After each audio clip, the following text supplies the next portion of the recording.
إن الحمد لله نحمده ونستعينه ونستغفره ونتوب إليه ونعوذ بالله من شرور أنفسنا وسيئات أعمالنا. من يهده الله فلا مضل له ومن يضلل فلا هادي له، وأشهد أن لا إله إلا الله وحده لا شريك له، وأشهد أن محمدا عبده ورسوله. يا أيها الذين آمنوا اتقوا الله حق تقاته ولا تموتن إلا وأنتم مسلمون. يا أيها الناس اتقوا ربكم الذي خلقكم من نفس واحدة وخلق منها زوجها وبث منهما رجالا كثيرا ونساء، واتقوا الله الذي تساءلون به والأرحام إن الله كان عليكم رقيبا. يا أيها الذين آمنوا اتقوا الله وقولوا قولا سديدا يصلح لكم أعمالكم ويغفر لكم ذنوبكم، ومن يطع الله ورسوله فقد فاز فوزا عظيما. أما بعد، فإن أصدق الحديث كتاب الله، وخير الهدي هدي محمد صلى الله عليه وسلم، وشر الأمور محدثاتها، وكل محدثة بدعة، وكل بدعة ضلالة، وكل ضلالة في النار. أما بعد، عباد الله، يقول الله تبارك وتعالى: أفلا يتدبرون القرآن أم على قلوب أقفالها؟ يخاطب الله جل وعلا في هذه الآية الكريمة الكفار أو المشركين في زمن النبي صلى الله عليه وسلم، فيقول للنبي صلى الله عليه وسلم: أفلا يتدبرون القرآن؟ وهذا يتضمن ذما من الله سبحانه وتعالى للكافرين، ويتضمن كذلك مفهوما أمرا بتدبر القرآن. فهنا الله سبحانه وتعالى ذم الكفار لأنهم لا يتدبرون القرآن. فلو كانت الكفار قد ذموا لأنهم لم يتدبروا كلام الله سبحانه وتعالى، فما بال المسلم المؤمن الذي لا يتدبر القرآن؟ ففيه أمر من الله موجه إلى المسلمين المؤمنين أن يتدبروا كلامه. Allah Jalla wa Ala, il dit dans le Coran: أفلا يتدبرون القرآن? Ne médite-t-il pas le Coran? Ou bien أم على قلوب أقفالها? Ou bien les cœurs ont-ils des cadenas? Ici, dans ce verset, Allah subhanahu wa ta'ala, il blâme les mécréants, il blâme les polythéistes de l'époque du prophète sallallahu alayhi wa sallam, car ils ne méditaient pas la parole d'Allah Jalla wa Ala. Et ce verset, il contient deux choses. Il contient un blâme d'Allah Jalla wa Ala envers ceux qui ne méditent pas sa parole. Et c'est de manière indirecte également par al-mafhoum, nous comprenons que cette ayah, ce verset, il contient un ordre, l'ordre de méditer le Coran. Car si le fait de délaisser la méditation du Coran est une chose blâmable, alors son opposé, son inverse, qui est la méditation du Coran, est une chose qui est ordonnée par Allah subhanahu wa ta'ala. ويقول الله تبارك وتعالى ذاكرا قول الرسول يوم القيامة فيقول: وقال الرسول يا رب إن قوم اتخذوا هذا القرآن مهجورا. وهنا مهجورا يعم جميع أنواع الهجر، فقد يكون الهجر تاما فيهجر المسلم أو حتى الكافر القرآن كلية، فلا يقرأه ولا يمتثل بالأوامر ولا ينتهي عن النواهي والزواجر. فهذا هو كلام الرسول يوم القيامة. قال الرسول: يا رب إن قوم اتخذوا هذا القرآن مهجورا. وقد يكون هجر القرآن جزئيا، فيهجر المسلم القرآن تارة ويقرأه تارة، أو يقرأه ولا يتدبره أو يقرأه ولا يعمل به إلى آخره. Et Allah Jalla wa Ala, il nous cite la parole du prophète le jour du jugement lorsqu'il dira, lorsqu'Allah Tabaraka wa Ta'ala il dit وقال الرسول, et le messager dira Ya Rabb, ô mon Seigneur, mon peuple a pris le Coran comme une chose, mon peuple a délaissé le Coran. Et ici, le fait de délaisser le Coran, il a plusieurs formes. Il y a le fait de délaisser le Coran entièrement, que ce soit, par exemple, les mécréants qui délaissent le Coran de manière complète.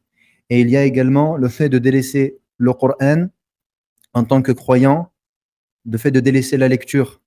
Et il y a le fait de délaisser le Coran donc par la lecture, par le fait de le mettre en application, par se conformer aux obligations et en délaissant les interdits.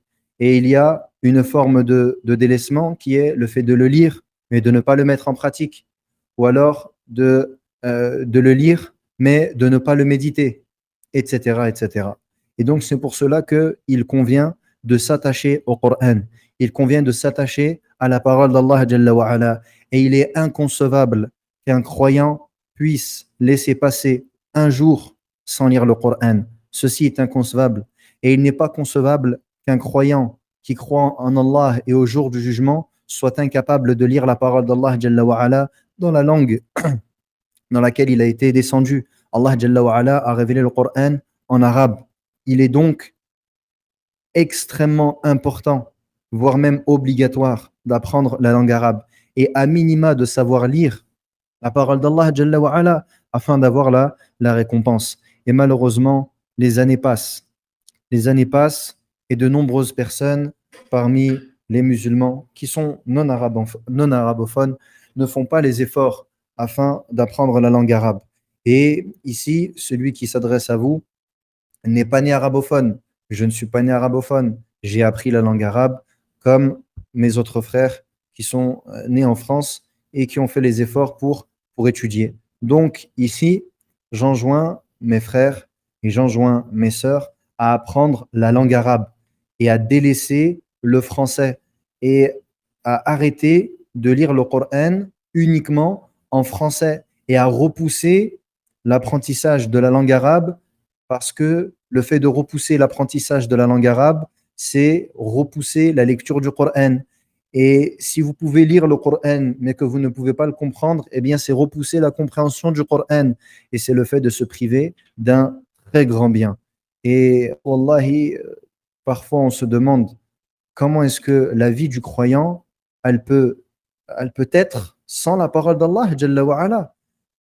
Comment est-ce que aujourd'hui on peut dire je suis musulman, je suis croyant, je crois en Allah, j'aime Allah, et tu ne lis pas la parole d'Allah, tu ne mémorises pas la parole d'Allah, tu ne fais pas l'effort de comprendre la parole d'Allah. Aïb, ceci est une honte. Et c'est pour cela qu'il est extrêmement important d'apprendre. Et peu importe l'âge, peu importe la situation, car celui qui est sincère, wallah, il arrivera à destination. Celui qui est sincère, il arrivera à destination. On reprend, Inch'Allah Ta'ala, le tafsir, et nous étions arrêtés au tafsir de Surat, ou plutôt nous sommes arrivés à Surat Al-Humazah. Et nous reprenons donc l'explication du tafsir de Cheikh Abdurrahman ibn Nasir al-Sa'di, rahimahullah Ta'ala, rahmatan wasi'ah.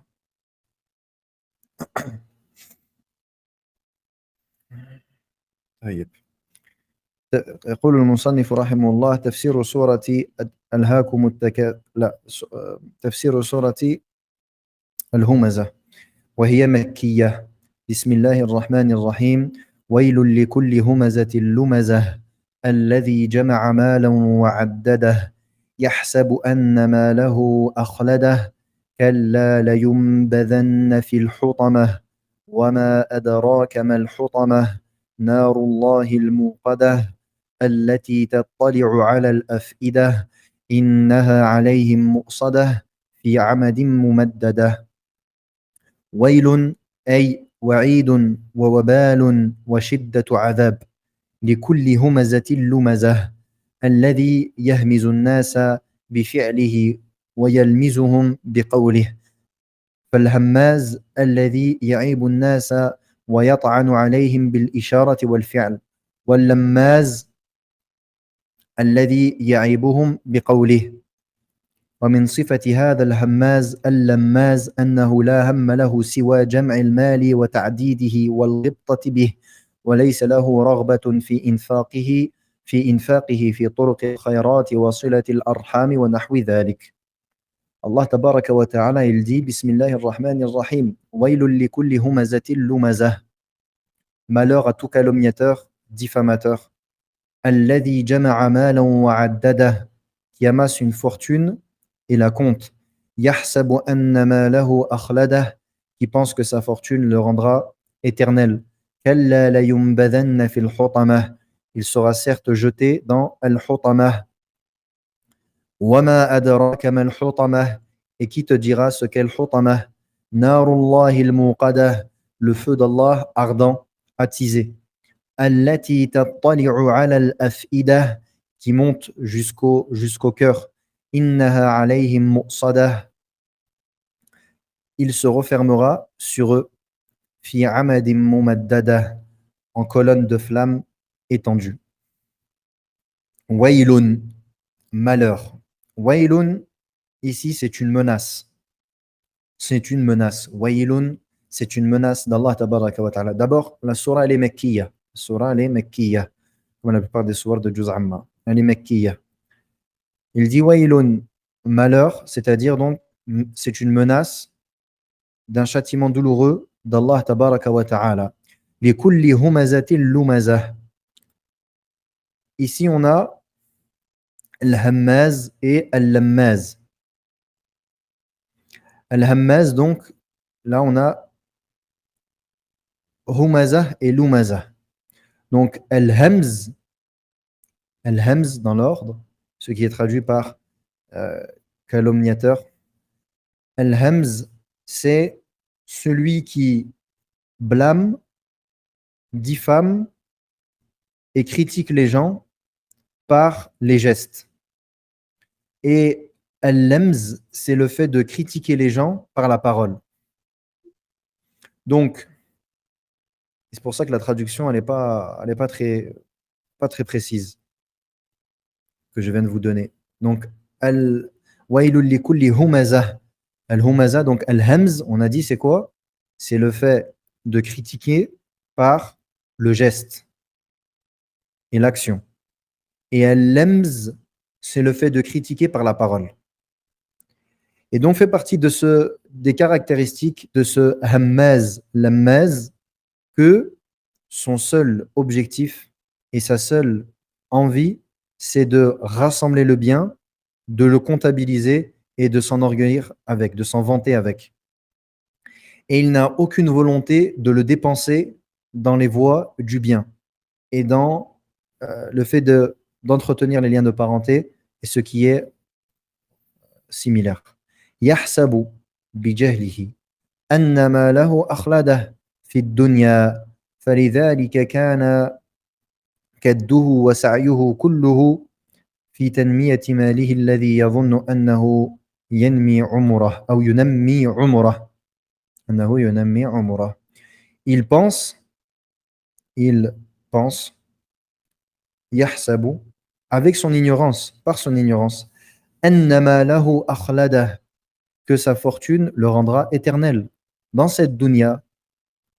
Et donc, tout ce qu'il fait comme effort afin de faire accroître sa fortune, il pense par cela qu'il fera allonger sa vie, qu'il allongera sa vie. Et ça, subhanallah, c'est donc par l'ignorance. Ces personnes-là, elles ont la pensée que par le fait d'amasser son bien, d'amasser de la fortune, des biens de ce bas monde, eh bien cela lui allongera sa vie. وَلَمْ يَدْرِ أَنَّ الْبُخْلَ يَقْصِفُ الْأَعْمَارِ وَيُخْرِبُ الدِّيَارِ وَأَنَّ الْبِرَّ يَزِيدُ فِي الْعُمُرِ. Subhanallah. Et il dit, et il ne sait pas que l'avarice, elle détruit, elle réduit la vie, la longévité, et qu'elle détruit les demeures, l'avarice, le fait d'être radin, et que la bonté, à l'inverse, cela rajoute dans la longévité. كلا لينبذن أي ليطرحن في الحطمة وما أدراك ما الحطمة تعظيم لها وتهويل لشأنها. Et certes, il sera jeté dans Al-Hutamah. Et qui te dira ce qu'est Al-Hutamah? Et ici, il dit ceci afin de montrer la gravité de cela et à quel point l'affaire est grande, yani concernant le Al-Hutamah. Et ici, vous avez vu, lorsque l'on a vu surat Al-Qari'ah, Allah tabaraka wa ta'ala dit Al-Qari'ah, Mal Qari'ah, wa ma adraka mal Qari'ah. Il dit également Al-Haqqah, Mal Haqqah, wa ma adraka mal Haqqah. Allah, il répète, il dit Al-Qari'ah. Qui te dira ce qu'est Al-Qari'ah? Al-Haqqah. Qu'est-ce que Al-Haqqah? Qui te dira ce qu'est Al-Haqqah? Et ici, Allah, il dit وَمَا لَيُنْبَذَنَّ فِي الْحُطَمَةِ وَمَا أَدْرَاكَ مَا الْحُطَمَةِ. Le fait de dire et qui te dira, sais-tu qu'est-ce que cela? Et ici, Allah tabaraka wa ta'ala, c'est pour parler du jour du jugement, car il a donné de nombreux noms ou plutôt de l'enfer. Yani que ce soit l'enfer ou le jour du jugement. Ici, dans cette surah, c'est ce qui est voulu, c'est l'enfer. Et dans ce que j'ai cité précédemment, c'est Yawm al-Qiyamah. Mais quand Allah tabaraka wa ta'ala, il répète, qui te dira ce qu'est telle chose, qui te dira quelle est telle chose, cela montre, c'est pour attirer l'attention et pour montrer que ce qui est voulu ici, c'est quelque chose qui est extrêmement important, extrêmement grave, extrêmement dangereux. Yani, prête attention à cela attentivement. ثم فسرها بقوله. Donc ici, ensuite, Allah tabaraka wa ta'ala nous explique qu'est-ce que al-Hutamah. Et puis il dit al-Hutamah. Qui te dira ce qu'est al-Hutamah? Ensuite, il dit Narullahi al-Muqadah, le feu d'Allah attisé. Allati waquduha an-nas wal-hijara, dont le combustible sont les gens et les pierres, comme il dit dans une autre surah, Allah tabaraka wa ta'ala. Allati min shiddatiha tattali'u 'ala al-af'ida, ay تنفذ من الأجساد إلى القلوب ومع هذه الحرارة البليغة هم محبوسون فيها قد أيسوا من الخروج منها. Subhanallah. Allah tabaraka wa ta'ala, il dit un feu attisé. Et ici, le feu attisé, dont, subhanallah, le combustible sont les gens et les pierres, qui, de par yani la chaleur tellement attisée, la chaleur est tellement grande, tellement brûlante que cela remonte jusqu'au cœur. Yani que cela transperce le corps pour aller jusqu'au cœur.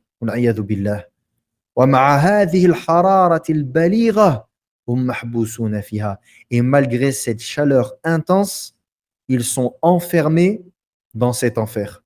Et ils ont totalement désespéré de pouvoir en sortir. Subhanallah. ولهذا قال إنها عليهم مؤصدة أي مغلقة. Et certes, elle est muqsada. Elle se refermera sur eux. Yani, cet enfer, il est fermé.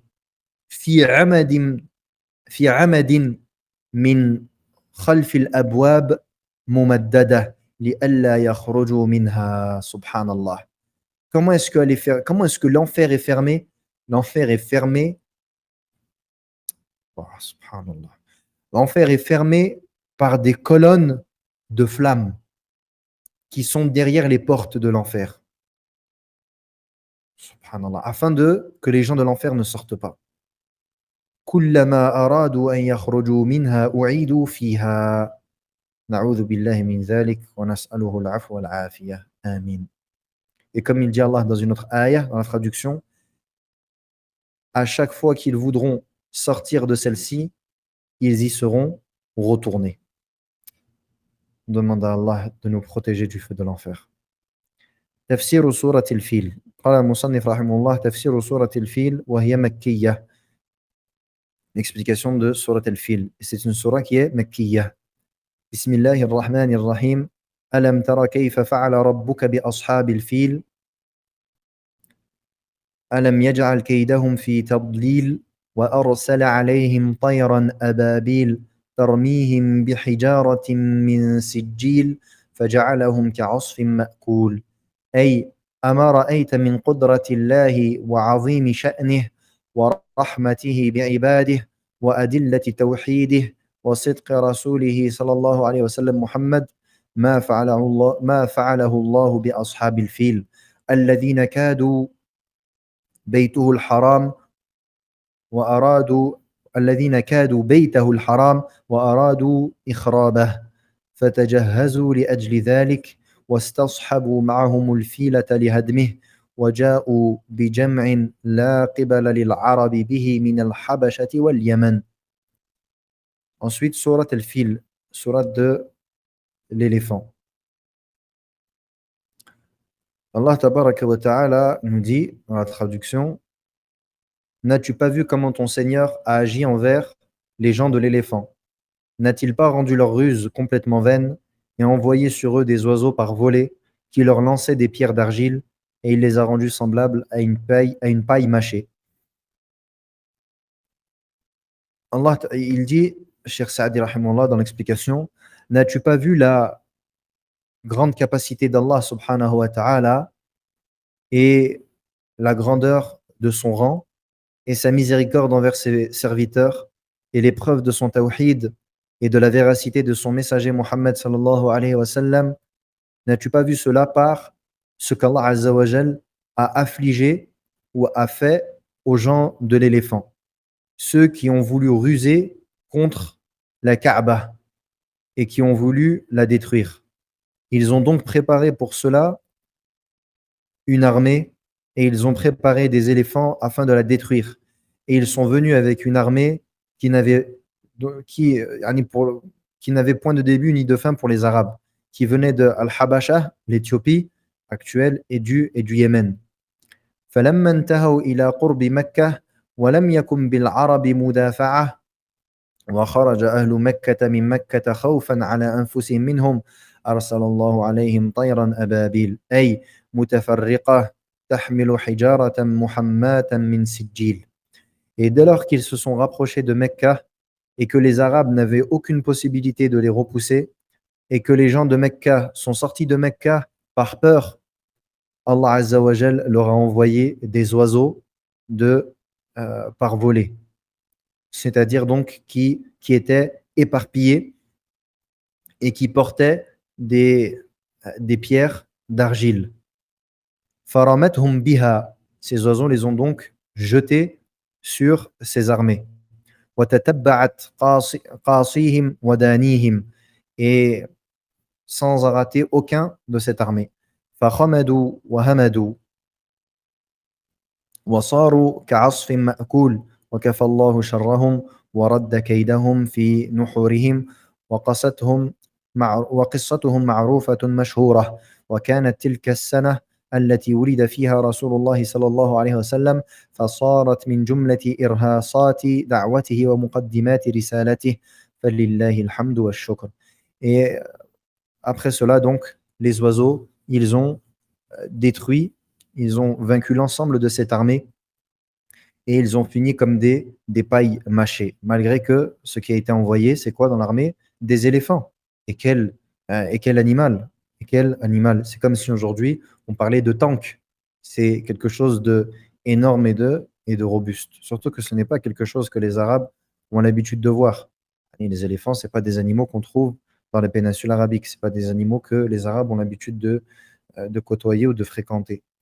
Et donc, c'était quelque chose, subhanallah, d'impressionnant. Et ils n'avaient aucune force pour repousser cela. Et d'ailleurs, je fais une parenthèse pour dire qu'il faut savoir que les Arabes, au moment où le prophète sallallahu alayhi wa sallam a été envoyé, mondialement parlant, en termes de force, ils ne représentaient rien du tout. Ils étaient véritablement misérables. Et ils étaient très, très, très divisés. Toutes les tribus se faisaient la guerre. Et la seule tribu, justement, qui avait euh, un passe-droit, c'était les Quraysh. Pourquoi? Parce que c'était les habitants de Mecca. Et que tous les Arabes, plutôt une grande partie des Arabes, accomplissaient le Hajj.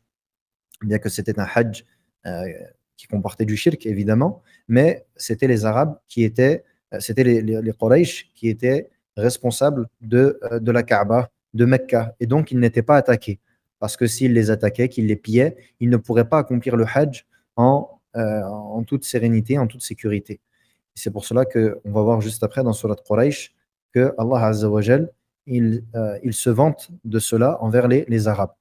Et donc, ici, Allah Tabaraka wa Ta'ala, il a défendu sa maison sacrée. Il a défendu Mecca et il les a vaincus, Jalla wa Ala. Et cet événement, il est survenu l'année de la naissance du prophète sallallahu alayhi wa sallam.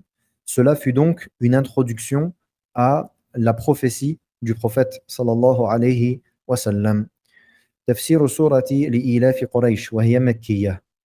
Le tafsir de surat Quraysh et elle est مكية. بسم الله الرحمن الرحيم لإيلاف قريش إيلافهم رحلة الشتاء والصيف فليعبدوا رب هذا البيت الذي أطعمهم من جوع وآمنهم من خوف. قال المصنف رحمه الله قال كثير من المفسرين إن الجار والمجرور متعلق بالسورة التي قبلها أي فعلنا ما فعلنا بأصحاب الفيل لأجل قريش وأمنهم واستقامة مصالحهم وانتظام رحلتهم في الشتاء لليمن والصيف للشام لأجل التجارة والمكاسب فأهلك الله من أرادهم بسوء وعظم أمر الحرم وأهله أمر الحرم وأهله في قلوب العرب حتى احترموهم ولم يعترضوا لهم في أي سفر أرادوا. Ensuite, ici nous avons l'I'ilaf Quraysh, à cause du pacte des Quraysh, ou dû au pacte des Quraysh. De leur pacte concernant l'I'ilafihim rihlat ash-shita'i was-sayf, leur pacte concernant les voyages d'hiver et d'été. Ici, il dit, Cheikh Rahimahullah, beaucoup d'exégètes, de savants du tafsir, ils disent que le début de cette sourate, il est lié à la sourate que l'on vient d'expliquer, donc à sourate al-Fil. C'est-à-dire, nous avons fait ce que nous avons fait aux gens de l'éléphant pour Quraysh et leur sécurité, afin que leurs intérêts soient préservés et qu'ils puissent voyager en hiver au Yémen et en été au Shem, donc l'actuelle Jordanie, Syrie, afin d'accomplir du commerce et de gagner des biens. Allah Azza wa Jal a donc détruit ceux qui ont voulu leur faire du tort. Et l'importance du haram et des gens du haram s'est agrandie dans le cœur des Arabes, au point qu'ils se sont mis à les respecter grandement pour cela. Et ils se sont donc empêchés de s'en prendre à eux dans leur voyage. Donc parmi les causes qui ont accordé aux Arabes la sécurité et le fait de pouvoir voyager euh, dans le sud et dans le nord, en hiver et en été, afin d'accomplir leur commerce, sachant que les Quraysh, c'était des commerçants. Ils vivaient de deux choses. Les Quraysh, ils vivaient de deux choses. Ils vivaient du commerce et ils vivaient du Hajj. C'était leur moyen de subsistance.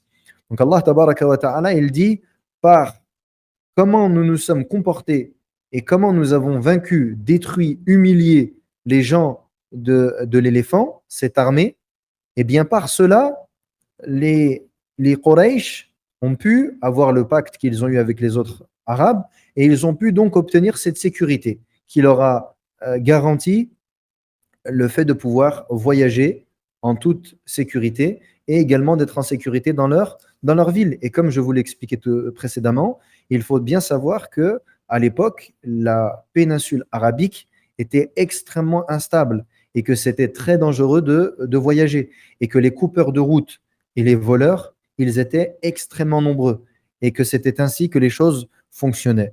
Et subhanallah, encore à notre époque, avant l'avènement du royaume d'Arabie Saoudite, qu'Allah Azza wa Jal préserve le gouvernement de l'Arabie Saoudite et qu'il réforme et qu'il préserve l'ensemble des gouverneurs musulmans, eh bien, avant l'avènement du royaume d'Arabie Saoudite, lorsque c'était l'Empire ottoman qui était sur Al-Hijaz, la partie ouest de la péninsule arabique, Mecca, Al-Medina et toute la partie ouest vers la mer, eh bien, à cette époque-là, les seules personnes, lorsque les musulmans, donc on parle d'il y a un siècle et demi environ, lorsque les musulmans souhaitaient faire le Hajj, ils ne pouvaient accomplir le Hajj sans voyager avec certains soldats de l'armée ottomane, en échange évidemment en contrepartie de grandes sommes d'argent, afin d'être protégés contre les pilleurs et les voleurs.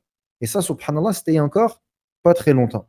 Et ici, subhanallah, je fais le lien avec la situation actuelle où, alhamdulillah, on peut accomplir l'Umrah, on peut accomplir le Hajj, on peut voyager dans ce pays, qu'Allah Azza wa Jal le préserve, le pays du Tawhid, en toute sécurité, sans avoir peur pour ses biens et avoir peur pour sa propre personne. Et ça, c'est dû à l'application du Tawhid, à la propagation du Tawhid.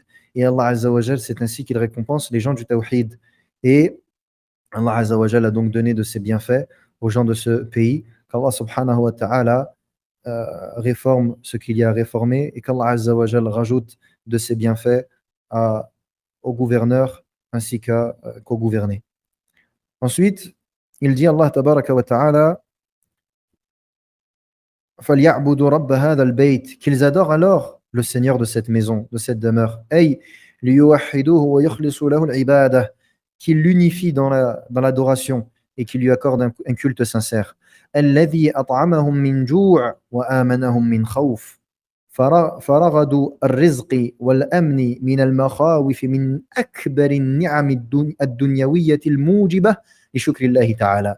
فلذلك فلك اللهم الحمد والشكر على نعمك الظاهرة والباطنة, وخص الله بالربوبية البيت لفضله وشرفه, وإلا فهو رب كل شيء. Qu'ils adorent donc le Seigneur de cette maison, qui lui vouent un culte sincère, qu'ils l'adorent seul sans associer, celui qui les a nourris contre la faim et qui les a protégés de la peur, ou qui les a mis en sécurité contre la peur. Subhanallah. Ici, Allah tabaraka wa ta'ala, dans cette sourate qui est courte, regardez comment il s'adresse aux Quraysh, subhanallah, et comment est-ce qu'il rappelle ses bienfaits sur eux, et que ces bienfaits-là, qu'est-ce qu'ils impliquent? Ils impliquent le fait d'adorer Allah tabaraka wa ta'ala et de le remercier. Il dit donc l'aisance dans le rizq et la sécurité contre la peur fait partie des plus grands bienfaits mondains qui impliquent la reconnaissance et le remerciement. Et donc, c'est pour cela que Allah retourne toutes les louanges et que nous remercions Allah subhanahu wa ta'ala pour ses bienfaits apparents et cachés. Et Allah tabaraka wa ta'ala, il dit Rabb hadha al-bayt, le Seigneur de cette maison. Et ici, Allah, il a cité Ar-Rububiyyah pour montrer l'importance de cette demeure. Et sinon, il est le Seigneur de toutes choses. Ça fait combien de temps? 34 minutes. Inch'Allah, on rajoute. Donc ici, dans cette sourate, subhanallah, on voit deux grands bienfaits immenses. Al-shib'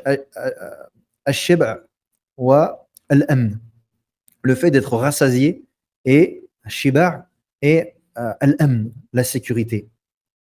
Subhanallah. الذين آمنوا ولم يلبسوا إيمانهم بظلم أولئك لهم الأمن وهم مهتدون. Regardez concernant qu'est-ce qui amène la sécurité. Et la sécurité, wallah, est celui qui méditez sur la situation de nombreux pays musulmans. Méditez sur la situation de nos frères en Palestine. Qu'Allah Azza wa Jal détruise l'ennemi sioniste et qu'il rende la terre des musulmans aux musulmans et qu'il vienne en secours à nos frères palestiniens opprimés. Regardez, subhanallah, à quel point il est difficile de vivre lorsque nous vivons dans un pays qui n'a pas de sécurité. Un pays où tu crains pour ton argent, un pays où tu crains pour ta propre personne, un pays où tu crains pour tes enfants, pour ta femme, pour ta demeure, pour tes parents, tes proches. Tu ne peux rien accomplir. L'adoration d'Allah tabaraka wa ta'ala ne peut se faire pleinement sans sécurité. Comment veux-tu adorer Allah Azza wa Jal de manière apaisée si le simple fait de te rendre à la mosquée est un risque, si le simple fait de sortir pour accomplir tes besoins quotidiens, c'est un risque. Comment veux-tu adorer Allah tabaraka wa ta'ala de manière correcte? C'est pour cela qu'Allah Azza wa Jal dit ceux qui ont cru et qui n'ont pas entaché leur foi d'injustice, ami par le shirk, voilà ceux qui auront la sécurité, al-amn, et ils seront bien guidés. La sécurité ici, Allah il dit al-amn, alif lam lil-istighraq. Ici, al-amn, la sécurité, ça comporte ou ça englobe toutes les formes de sécurité et dans toute situation, c'est-à-dire dans cette dunya et dans l'au-delà. En sécurité dans cette dunya, contre le vol, contre le fait d'être pillé, contre le fait de pouvoir être tué, agressé, etc. Et dans l'akhirah, d'être en sécurité du châtiment d'Allah et du feu de l'enfer. Quel est le grand moyen d'obtenir la sécurité? C'est l'accomplissement du tawhid. Et c'est pour cela également qu'il est primordial, qu'il est vital que les musulmans soient sous la gouvernance d'un gouverneur. Le musulman doit vivre sous la gouvernance d'un gouverneur. Et je parle des pays musulmans. Parce que si le musulman n'a pas de gouverneur, même si le gouverneur il est injuste, même si le gouverneur il est pervers, le gouverneur il va avoir une armée. Le gouverneur il va protéger les frontières. Et le gouverneur il va mettre en place une police. Et il va mettre en place une gendarmerie, etc., etc. Il va mettre donc en place des moyens qui vont permettre d'avoir une sécurité dans le pays. Même s'il fait du tort, même s'il fait du mal, les bienfaits sont supérieurs aux méfaits. Alors que dès lors que les peuples se rebellent et se sortent contre leur gouverneur, eh bien c'est tout l'inverse et tout l'opposé qui se produit. Wallah al-musta'an. Regardez, subhanallah, ce qui s'est passé en Libye. Certes, Kadhafi, les Lajna Daima ici en Arabie Saoudite, ils l'ont, ou bien Hayat Kibar al-Ulama, les grands savants en Arabie Saoudite, ils l'ont rendu mécréant. Ils l'ont rendu mécréant. Car Kadhafi, quand il était vivant, il se moquait de la sunna du prophète, il rejetait la sunna, il a fait des choses qui sont de l'ordre du kufr. Et les savants l'ont rendu mécréant. Et ils l'ont conseillé, comme il le raconte Cheikh Salih al-Luhaydan, rahimahullah ta'ala, rahmatan wasi'a. Il le raconte cela. Mais est-ce qu'à un seul moment, ils ont permis au peuple libyen de se rebeller contre lui? Non. Et ils ont fait dua pour qu'Allah Azza wa Jal, il mette un autre gouverneur à sa place et qu'il accorde la patience au peuple libyen. Mais dès lors que le peuple libyen a obéi aux ennemis de l'islam, aux espions de la CIA, et qu'ils se sont mis à suivre leur passion et être pris par les sentiments et les émotions, eh bien, ils ont destitué Kadhafi de ça. Kadhafi, ils l'ont destitué de sa place. Et qu'est-ce qu'il est arrivé? Eh bien, plus de 10 ans plus tard, le pays est dans l'insécurité, le pays est déchiré, les Libyens sont dans une situation extrêmement difficile et vous connaissez tous les torts qui sont présents. Et tout cela, pourquoi? Parce qu'aujourd'hui, il n'y a aucun gouverneur pour gérer cela. Kadhafi, à son époque, il a été le seul à réussir à prendre le pouvoir et à prendre le pouvoir sur toutes les différentes tribus qui sont présentes en Libye. Il y a énormément de tribus en Libye, comme c'est le cas dans plein de pays. En Arabie Saoudite, le roi Abdelaziz, rahimahullah, le premier roi d'Arabie Saoudite, lorsqu'il a unifié le royaume d'Arabie Saoudite, il a unifié entre toutes les tribus qui étaient en Arabie. Et c'était la même chose. Les tribus se faisaient la guerre, les tribus se combattaient, et il a réussi à unifier.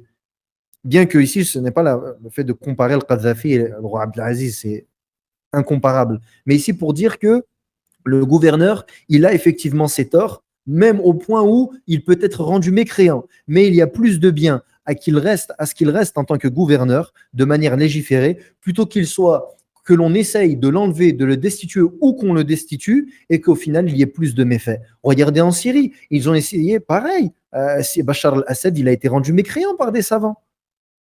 Et malgré cela, il n'appelle pas à se rebeller contre lui. Regardez aujourd'hui, plus de 10 ans plus tard. Est-ce qu'il a bougé de son trône? Est-ce qu'il a laissé sa place? Billahi alaykum. Son armée, elle est toujours présente, il est toujours au pouvoir et il n'a pas lâché le siège, il n'a pas lâché son trône. Et il est toujours le gouverneur de Syrie. Et tous ceux qui ont essayé de se rebeller contre lui, il les a tués. Il les a tués et il a tué des innocents parmi le peuple syrien et il a fait couler le sang, il a fait énormément de méfaits. Et on ne dit pas l'inverse. Mais au final, est-ce qu'aujourd'hui, la Syrie est un pays en sécurité? Parlez avec les Syriens. Wallahi, je parlais avec un Syrien, il me disait que, en tant que, à l'époque, avant les manifestations, etc., que, subhanallah, comment on appelle ça? Un fonctionnaire, il touchait 2000 $. 2000 $, ya Jama'a, un fonctionnaire. Ils étaient dans une vie paisible.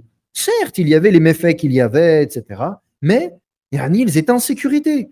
Et la Syrie, c'est connu. Dimashq, c'est des, subhanallah, ça fait partie des plus anciennes civilisations de l'islam. Ça fait partie des capitales de l'islam.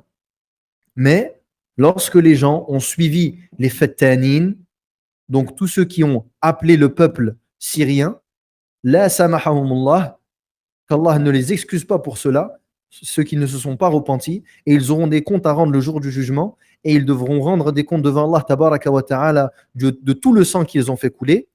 Al-Arifi, Al-Taraifi, la Aouda, etc. Tous ces gens-là, tous ces fattanin, Al-Iwadi qui a fait la série sur les histoires des prophètes, on les voit dans des beaux décors, c'est joli, hein. Et quand il s'agit de ces choses-là, subhanallah, on appelle les gens à se rebeller et on te dit Al-Jihad, Souria, Al-Jihad fi Souria, Jahidou, Qawimu, subhanallah. Et toi, tu es où? Tu es assis chez toi, masha'Allah, sous la clim, avec les, euh, les ikhwan qui t'envoient des sommes qui te font, qui te satisfont, etc., etc. Allah al-Musta'an.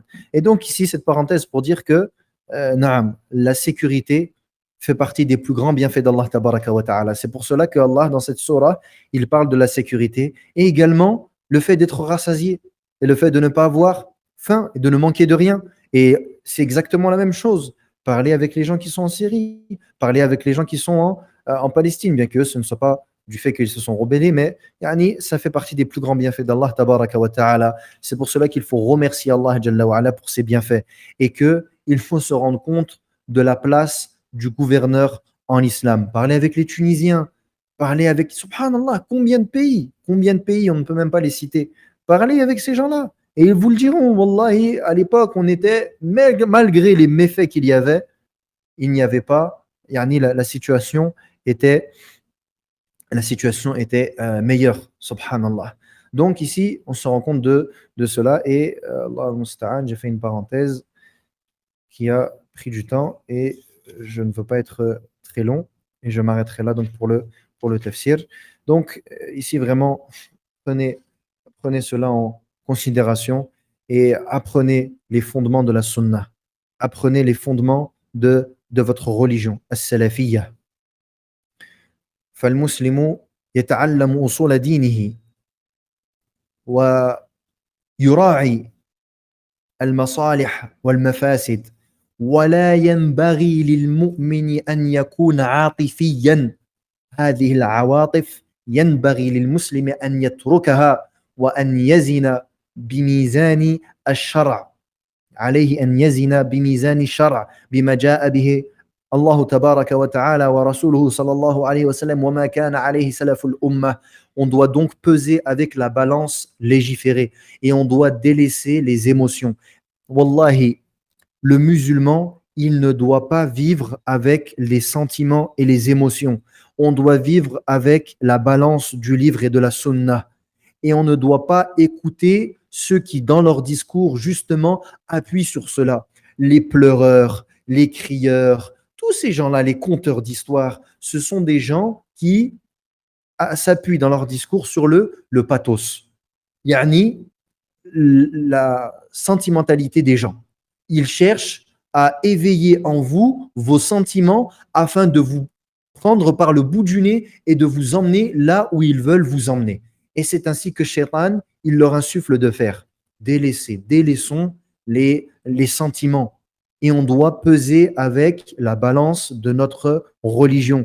Qala Allah, qala Rasulullah. On doit revenir sur ce sur quoi étaient les salafs. On doit apprendre les fondements de la sunna. On doit revenir aux ulama et on ne doit pas écouter toute personne qui se présente dans notre fil d'actualité sur les réseaux sociaux. Et lorsque l'on va sur les réseaux sociaux, on prend garde. Si tu ne connais pas, tu n'écoutes pas. Si tu ne connais pas, tu n'écoutes pas. Et fais attention. Essaye de distinguer entre les différentes méthodologies. Lorsque tu vois quelqu'un qui fait un discours qui est orienté sur le pathos, qui est orienté sur les sentiments, et qu'il n'y a pas ou peu dans ses paroles de sagesse et qu'elle n'est pas basée sur la parole d'Allah et la parole du prophète sallallahu alayhi wa sallam, prends garde. Les pleureurs, ceux qui montent sur les manabir, qui montent sur le minbar, ou qui font des durus, ou qui partagent des extraits, où ils pleurent, ils chouinent. Pourquoi? Pour essayer de vous prendre par les émotions. Ils ne sont pas sur la méthodologie des salafs. Les salafs, ce n'étaient pas des pleureurs. Nos ulama ne sont pas des pleureurs. Bien sûr que la personne, elle pleure et qu'elle est touchée, mais ce n'est pas une chose qui est voulue, c'est une chose, subhanallah, qui te prend. Tu les vois, subhanallah, kul khutba yabki. Kul khutba yabki. C'est quoi, subhanallah, ça c'est la tariqa des salafs. À chaque khutba, tu pleures et tu en fais des tonnes et tu en rajoutes et on se prend en vidéo et on fait un zoom. Subhanallah, c'est quoi ça? C'est pas la méthodologie des salafs. Et c'est pas la méthodologie du prophète sallallahu alayhi wa sallam. Le fait de crier, de s'emporter pour n'importe quoi. Lorsque tu vois les ulama qui montent sur le minbar et qui élèvent la voix, quand tu vois Sheikh Raslan, hafidhahullah, qui élève la voix, c'est parce qu'il fait une khutbah et que c'est la sunna du prophète sallallahu alayhi wa sallam. Lorsque le prophète sallallahu alayhi wa sallam montait sur le minbar, كان النبي صلى الله عليه وسلم إذا ارتقى المنبر على صوته ومر وجهه كأنه منذر جيش صبحكم ومساكم. En fait, lorsqu'il montait sur le minbar, il devenait rouge et sa voix, elle s'élevait comme s'il était un avertisseur d'une armée. Mais ça, c'est pendant la khutbah. En dehors de cela, le discours, il est calme. Le discours, il est posé. En dehors du fait que, dans certaines situations, il convient d'élever un petit peu la voix, comme je suis en train de le faire actuellement. Enfin, Allah al-Musta'an. On doit ici donc faire attention à cela et se préserver de ces fitan. فنسأل الله سبحانه وتعالى بأسمائه الحسنى وصفاته العلى أن يجعلنا هداة مهتدين غير ضالين ولا مضلين كما نسأله سبحانه وتعالى أن يرزقنا الإخلاص في القول والعمل وأن يجعلنا متبعين لا مبتدعين وأن يوفقنا إلى ما يحب ويرضى سبحانك اللهم وبحمدك أشهد أن لا إله إلا أنت أستغفرك وأتوب إليك بارك الله فيكم وجزاكم الله خيرا والسلام عليكم ورحمة الله وبركاته